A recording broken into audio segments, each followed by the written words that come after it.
In a league synonymous with excess, where teenage millionaires routinely bankrupt themselves on diamond chains and depreciating supercars, a shadow class of superstars operates differently. From billionaires hunting for Wi-Fi signals to finals MVPs driving rusted trucks. These are the 10 extremely rich black NBA players who famously live like they are poor. Number 10. Trey Burke, the $5,000 man. When Trey Burke was selected 9th overall in the 2013 NBA draft, he was immediately handed the keys to a kingdom most people only dream of. The expectation for a top 10 pick is immediate and visible consumption. The entourage, the jewelry, and the sprawling mansion. The statistics regarding broke former athletes are terrifying, with some estimates suggesting that 60% of NBA players face financial hardships within 5 years of retirement. Burke looked at those numbers and decided he would not become a statistic.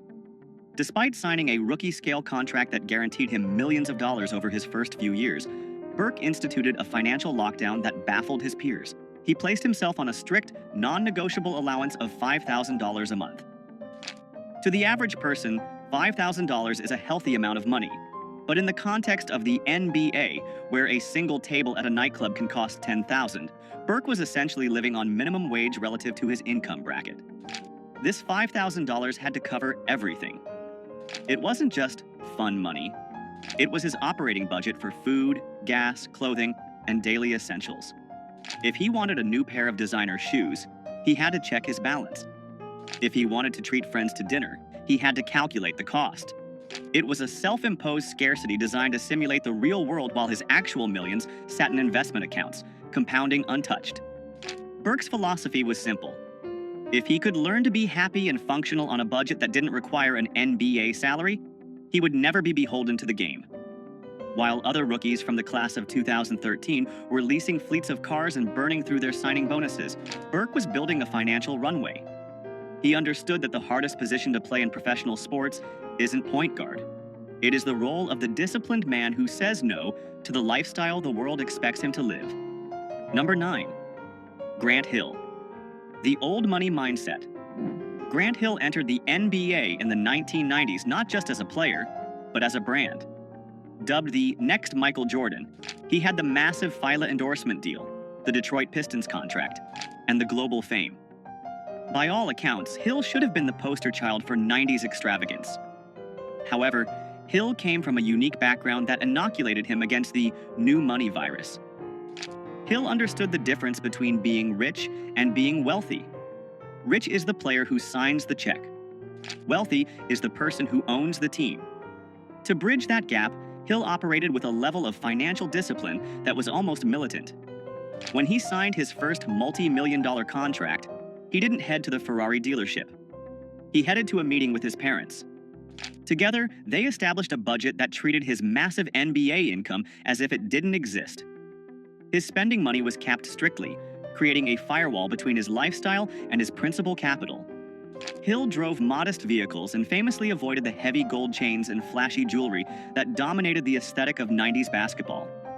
He viewed these items not as status symbols, but as leaks in his financial ship. This wasn't just about saving for a rainy day. It was about capital allocation. Hill treated his NBA career as a high-yield funding round for his second career. Because he lived below his means for 2 decades, he was able to transition seamlessly into the business world upon retirement. Today, Grant Hill is not just a former player. He is a partial owner of the Atlanta Hawks and a broadcasting mogul. His net worth is estimated at over $250 million. He didn't live like he was poor because he had to. He lived that way so he could eventually sit in the owner's box of the league that used to employ him. Number 8. Andre Iguodala, the Silicon Valley monk. Andre Iguodala is perhaps the most sophisticated financial mind to ever play in the NBA. During his tenure with the Golden State Warriors, he found himself physically located in the heart of global wealth creation, the San Francisco Bay Area. While his teammates were focused on the court, Iguodala realized that the real game was happening in the boardrooms of the tech startups surrounding the arena. Iguodala didn't just want to invest, he wanted to be respected by the venture capitalists building the future. To do that, he had to strip away the dumb jock stereotype. He adopted a lifestyle of extreme modesty relative to his income, often referred to as his monk phase. He openly discussed the shock of his early career spending, realizing that dropping thousands on designer clothes was a fool's game. He pivoted aggressively. Iguodala began reading books on asset allocation and market caps instead of browsing luxury catalogs. He drove practical cars and wore nondescript clothing to meetings on Sand Hill Road, blending in with the tech investors rather than standing out as a celebrity. He famously consolidated his life, cutting out the noise of luxury to focus on stacking paper for the long haul. This frugality allowed him to funnel significant portions of his salary into high-risk, high-reward tech seeds. He was an early investor in juggernauts like Zoom, Cloudflare, and Datadog before they became household names. He co-founded the Players Technology Summit, teaching other athletes how to secure their financial futures. Iguodala didn't want to be the guy with the coolest car in the parking lot. He wanted equity in the apps on everyone's phone. By living modestly, he turned his NBA paycheck into a venture capital war chest, proving that the greatest luxury is financial freedom. Number 7. Chris Paul, the point god of budgeting. Chris Paul is known as the point god for his uncanny ability to control the tempo of a basketball game, but his control over his personal balance sheet is even more legendary. Paul is the current face of financial literacy in the NBA, serving as a longtime president of the National Basketball Players Association, NBPA. His obsession with budgeting isn't just a quirk, it's a message he preaches to every rookie who enters the league. Paul's frugal mindset was cemented before he played a single minute of professional basketball. When he declared for the draft, the standard procedure for agencies was to offer a line of credit or an advance to potential top picks. His agents offered him a $100,000 advance, flash money intended to buy the obligatory draft suit, the jewelry, and the down payment on a luxury car. It is a trap that hooks players into debt before they earn a dime. Paul's parents intervened immediately. They advised him to reject the six-figure advance and take only $25,000. They told him bluntly, if he couldn't survive on $25,000 for a few months, he wasn't mentally ready to handle the millions that would follow. That lesson in delayed gratification defined his career. Even after earning hundreds of millions in salary, Paul remains notoriously careful with his spending.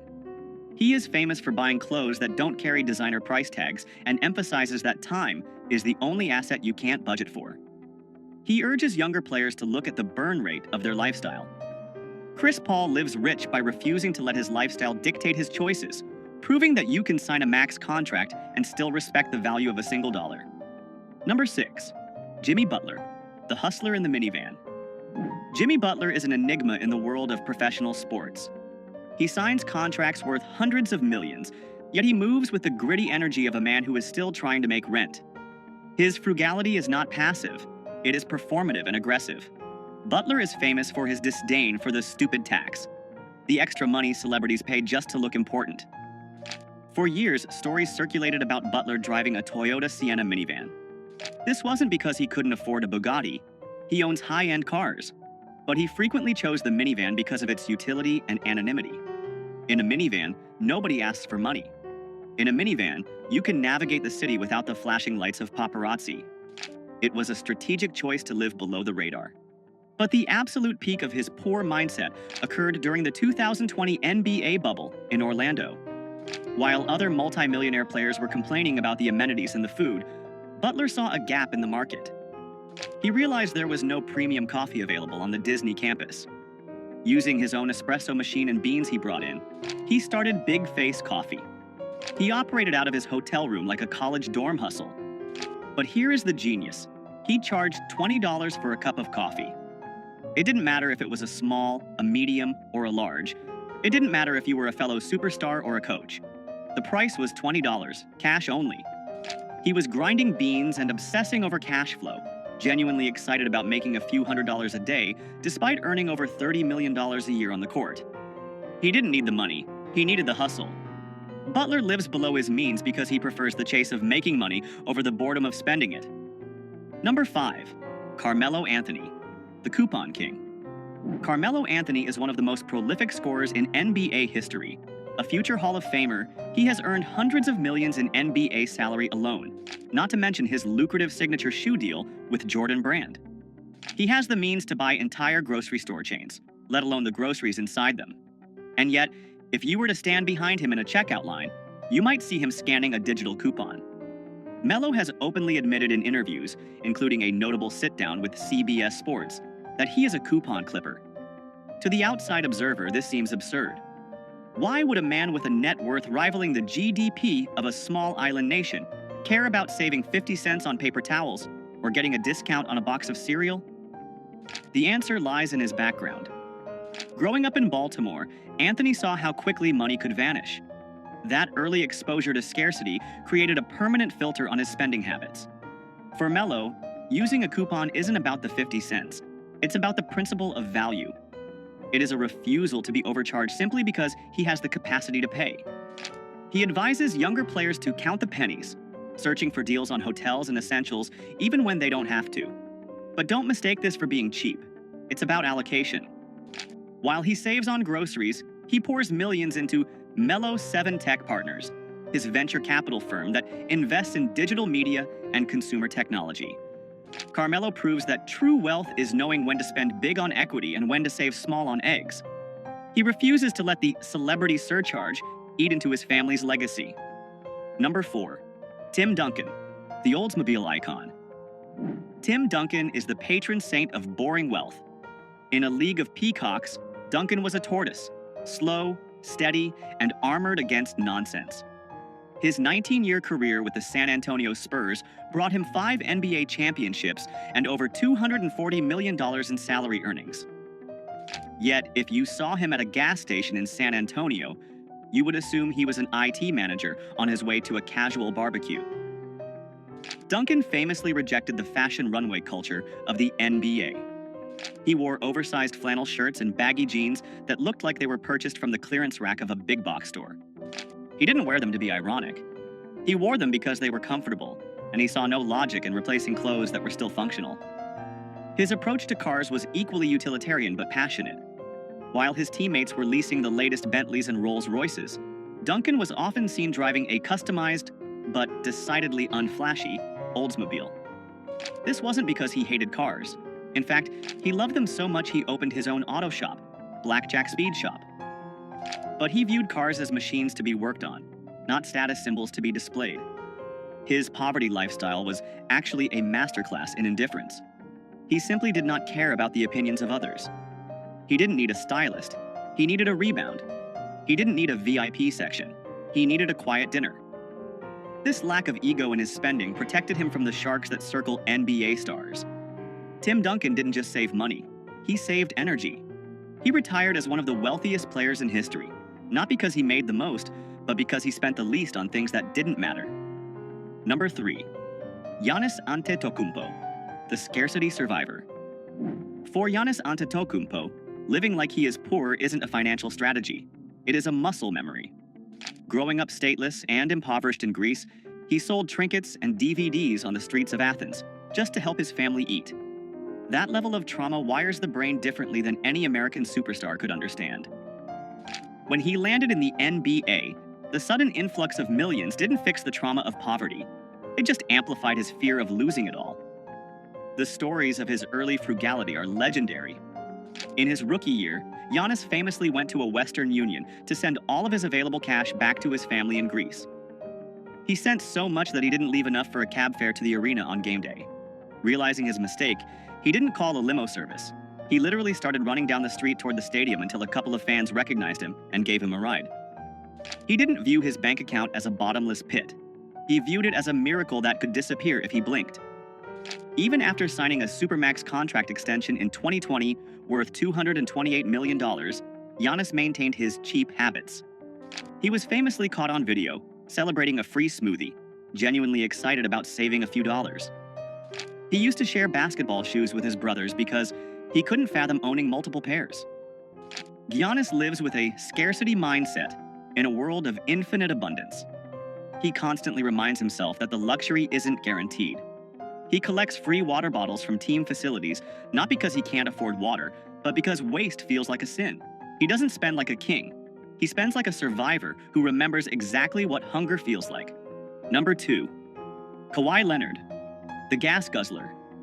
Kawhi Leonard is the ultimate glitch in the NBA matrix.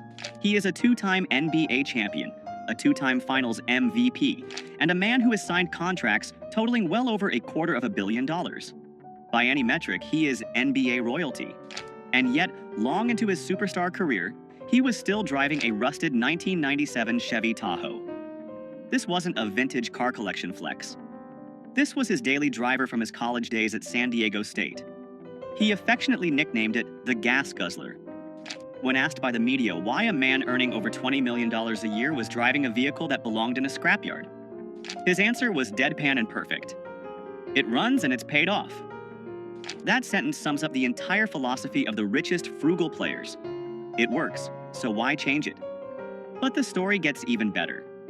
Kawhi Leonard, a man with a 9-figure net worth, once legitimately panicked because he lost his stash of coupons for Wingstop. He wasn't worried about the cost of the wings. He was stressed about losing the deal. He loves the mango habanero flavor, but he loves the value proposition even more. He approaches his finances with the same robotic, emotionless efficiency he uses to defend the best players in the world. No flash, no drama, no wasted motion. Kawhi Leonard lives in a tax bracket where he could buy a Wingstop franchise every week, but he prefers the satisfaction of getting a free meal because the coupon says he earned it. He proves that being rich doesn't mean you have to be wasteful. Number 1. LeBron James, the billionaire penny pincher. And finally, we arrive at the king. LeBron James is not just a rich basketball player. He is the first active NBA player to be officially certified as a billionaire by Forbes. He owns the Spring Hill Company, he has equity in Fenway Sports Group, owners of the Boston Red Sox and Liverpool FC, he owns pizza franchises, and he has a lifetime deal with Nike. His empire is vast, his reach is global, and his wallet is practically bottomless. And yet, he is arguably the cheapest player in the history of the league when it comes to small expenses. This isn't a rumor, it is a locker room fact confirmed by his best friend, Dwyane Wade. LeBron James, the man who could buy a streaming service outright, refuses to pay $4.99 a month for ad-free Pandora. He listens to commercials. He sits in the gym, lifting weights, waiting for a 30-second ad to finish rather than spending $5. But it goes deeper. LeBron famously refuses to turn on data roaming on his phone when he travels internationally. If there is no Wi-Fi, the king goes dark. He will walk around a foreign city, hunting for a free signal like a backpacker on a budget. Gabrielle Union, Dwyane Wade's wife, has joked about LeBron's refusal to use data, noting that he waits until he hits a Wi-Fi zone to send texts. He has admitted to being cheap with his personal day-to-day spending, despite donating tens of millions to charity and building an entire school for at-risk kids in Akron. And that is the ultimate lesson. LeBron James isn't cheap because he loves money. He's cheap because he hates waste. He understands that becoming a billionaire isn't just about the big checks you cash, it's about the millions of tiny leaks you plug. He treats $5 with the same respect he treats $5 million. He lives like he's poor in the small moments, so he can live like a king in the moments that change history. From Kawhi Leonard's rusted Tahoe to LeBron James's relentless battle against data roaming charges, these players prove that true wealth isn't about what you spend, it's about what you keep. Which of these frugal flexes impressed you the most? Let us know in the comments below. Make sure to like and subscribe to Black Status for more deep dives into the mindset of the ultra-wealthy. We'll see you in the next one.